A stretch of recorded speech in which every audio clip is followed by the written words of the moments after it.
నమస్తే, నా పేరు రమణ. కోనసీమ టుడే న్యూస్ కి స్వాగతం. ముందుగా కాకర్ల సురేష్ గారు.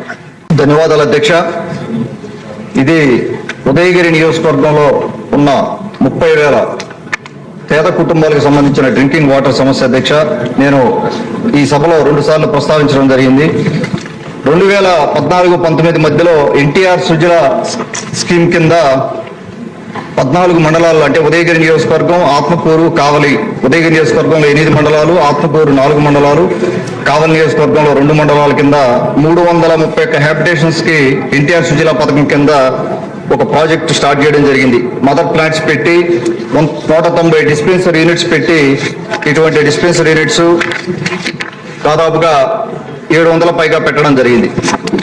దీనికి 8.5 crores మన గౌరవ డిప్యూటీ సీఎం గారు పవన్ కళ్యాణ్ గారిని రిక్వెస్ట్ చేయడం జరిగింది.